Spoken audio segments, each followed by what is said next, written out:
Chodesh Tov, Rabbi Kovacs here for Rosh Chodesh Iyar with Mishnah Yomi. We're in chapter 1 of Sotah, Mishnah Chet. Yesterday, Mishnah Zion, we brought up B'mida she'adam moded ba, the concept that God responds to a person in the way that he or she behaves, or a turn for a turn, atfat for short. So Mishnah Chet, Shimshon, the famous Samson, the hero and Nazir, halach achar einav, he went after his eyes. Now, we actually discussed him when we were discussing in the first paragraph of Nazir, that it was a strange thing to do, but under the circumstances, an allowed thing to do for him to marry a Philistine woman who had converted to Judaism so he could fight with the Plishtim, with the Philistines, as part of the family. They were into family feuds without other Jews being harmed. But however noble his intentions were and how useful a tactic it was from a military viewpoint, he picked the most beautiful Plishti woman he could find. Lefichach nikru Plishtim et einav. Therefore, the Plishtim gouged out his eyes after they had captured him, after he was betrayed by the third Philistine woman he consorted with, the famous Delilah. Shenemar, as it says in Judges chapter 16, Vayachazuhu Plishtim, the Philistines held him, Vaynakru et einav, and they gouged out his eyes. The Gemara, the Talmud in Sotah, it's on Daf 9 and 10, they bring this story in more detail about the heroics of Shimshon and his tragic downfall. You see there for details, parental discretion is advised. Next, the Mishnah brings Avshalom, the rebellious son of King David, Nitgahe Besaru. He took pride in his long hair. We mentioned him in Nazir also. He was a Nazir Olam. He would cut his hair once a year, but he was growing very heavy, very beautiful hair. That was part of his popularity among the Jewish people. Therefore, when he rebelled, he was actually stuck by his hair in the trees, and that's how he was able to be killed. And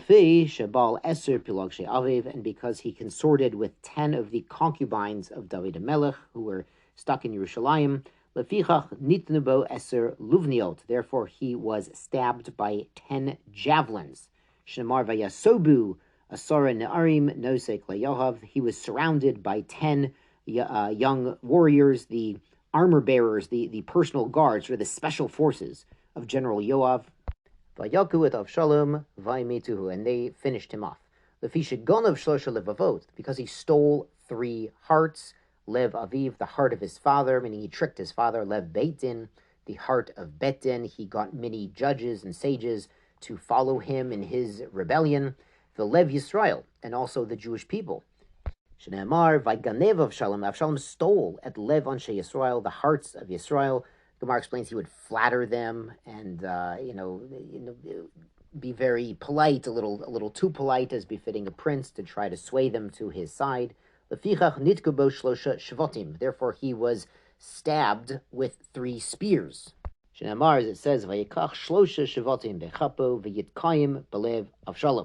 that when he was hanging by the tree, Yoav took 3 spears in his hand and thrust them into his heart to finish him off.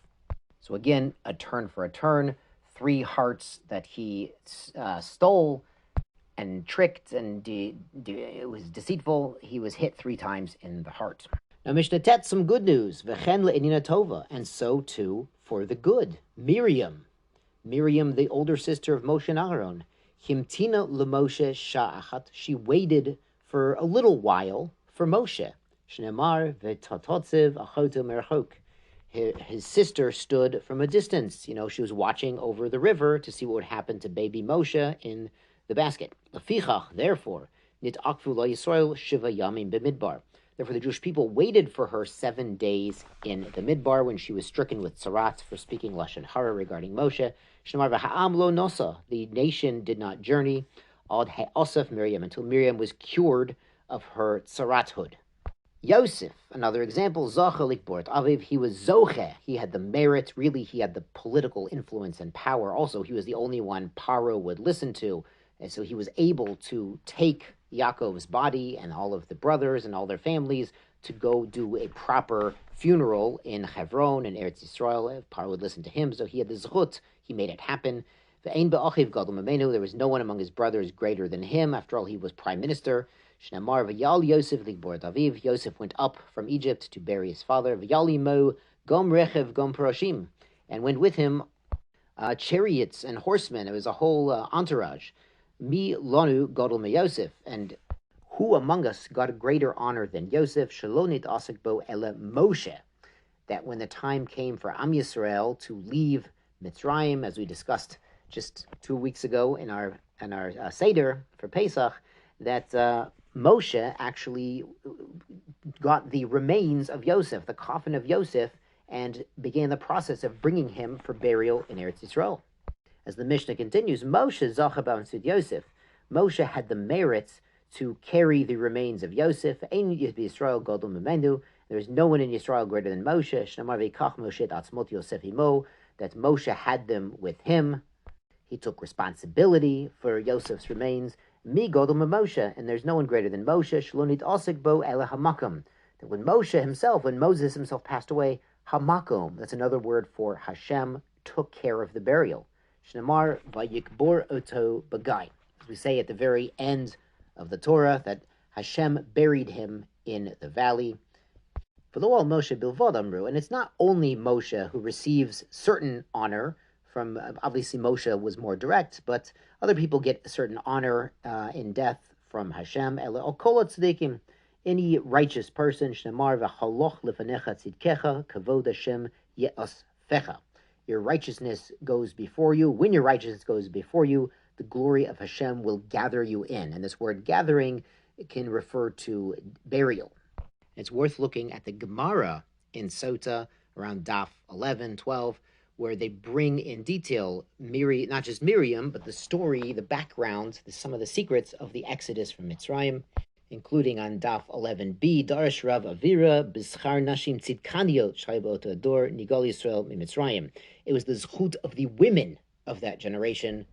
And he explains that the situation was the slavery was so harsh, the treatment was so harsh, the men had given up hope, but the women would instill hope in their husbands and in their families, and the women would use their beauty to, have the men be interested again in building Jewish families despite the harsh conditions. So it was really, without the women, Am Yisrael would have been lost, would have ended in that generation. There would be no one to redeem from slavery. And it's also explained in a medrash that Rashi cites in Shemot chapter 38, verse 8, talking about the mirrors, the brass mirrors or copper mirrors that the women used in Mitzrayim to beautify themselves, to have their husbands, maintain interest in a regular Jewish family life. They were donated to the Mishkan, became the kior, the water cistern, and that's going to be, we're going to see later, involved in the preparation of the Sotah potion. So that was made from these mirrors that the women used to beautify themselves. Famously, Moshe didn't want to accept them. Hashem said, these are the best donation, because they were used to save the Jewish people. So it's important to keep in mind as we learn the Mishnayot about the Sotah, and she did something very terrible. She's treated very harshly, but that's an exception. The general view, the Jewish view on women is without the women, there'd be no Jewish people. They literally saved the world, and their use of their beauty and their use of their holding the families together in Mitzrayim literally allowed the Jewish people to be redeemed. There'd be no Jewish people. And it's truly an amazing link that the mirrors the Jewish women used in Mitzrayim became part of the tool to test the Sotot in the future in the temple. Yeshar kochachem, sei gesund.